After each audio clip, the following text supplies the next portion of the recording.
tindahan ng glutathione. Actually, front row, enhanced glutathione. Yun yung ginamit ko for my skin. Kasi pangarap ko na dati yung mga glutathione na yan. Kaso, ang mahal kasi sa labas. So, I tried this one. So, maganda nun.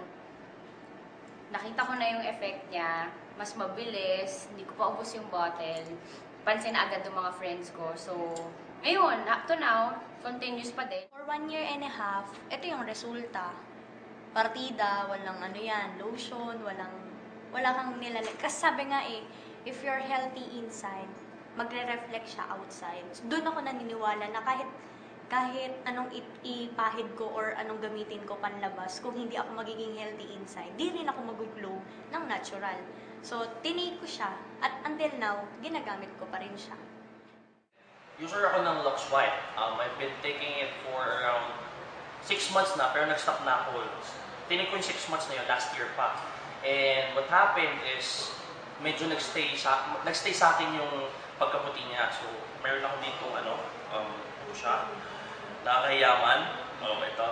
So, pansinin na lang.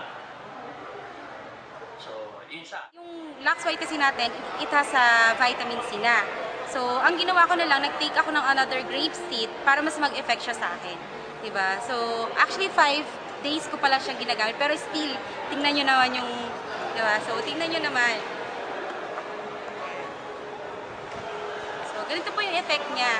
Kapag ino-overdose nyo siya, so depende pa rin naman sa inyo sa paggamit nyo. Diba? So, Halos everyday, yun yung inom ako ng alak. So, nung tinake ko siya, totoo siya, it's liver cleanser. So, bago ako pumuti, nilinis niya muna talaga yung organs ko sa katawan.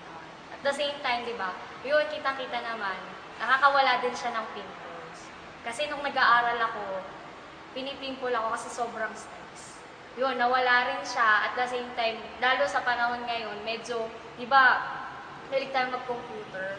Facebook, inaabot ka ng umaga, madaling araw. So, medyo naayos din yung sa panlabo ng mata. So every time, every now and then, pag may hangover, yun, I take it para talaga the next day, nakakapag-work ako ng maayos, kahit maaga ako gumising, kahit late na ako umuwi kagabihan, pero kaya akong gumising ng mas maaga, nang wala akong hangover or walang, kumbaga, ang linis-linis ang pakiramdam ko.